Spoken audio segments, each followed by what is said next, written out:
Il faut imaginer une longue route en ligne droite, environ 400 mètres, et qui se termine par le vallon de Roquebillière qui coule au pied des maisons et s'engouffre dans une canalisation sous la route. Sauf que dimanche, la pression de l'eau a fait exploser le bitume à plusieurs endroits. L'impasse est devenue un torrent. Laurence est née dans ce quartier des Floribondas, elle y habite toujours. Un torrent avec un débit monstrueux jusqu'à soulever les voitures.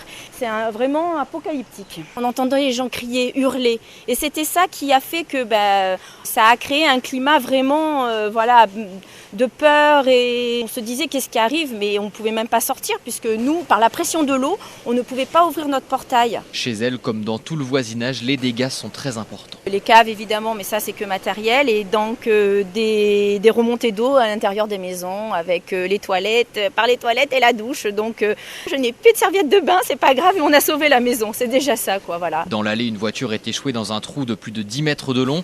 Eric l'a vue dériver dimanche soir. Elle vient de à peu près 100 mètres au-dessus, en amont. Et elle a été emportée par le torrent à une vitesse impressionnante. Il y a eu plusieurs voitures qui sont parties, mais elles ont été emportées plus loin. Ces inondations sont malheureusement devenues une habitude au Floribondas. C'est ce que déplore Noré, il habite le quartier. Le pire, c'est que ça s'est passé d'un week-end à l'autre.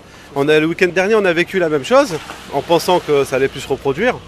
Et là, rebelote quoi, d'un week-end à l'autre, c'est assez compliqué à vivre en tout cas, parce que nous en tant que riverains, ça commence à devenir invivable. Noré qui discute avec Massimo, son voisin, à eux deux, ils cherchent des solutions pour l'avenir. Moi je pense qu'il faut faire la continuité du vallon.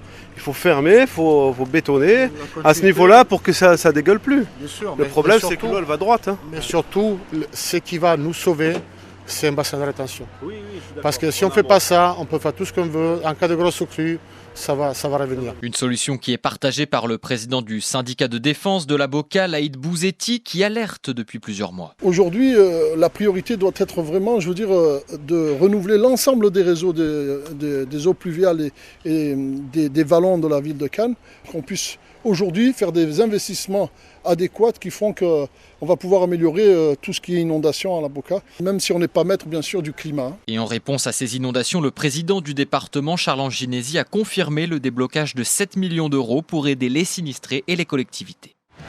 Retrouvez tout France Bleu sur francebleu.fr.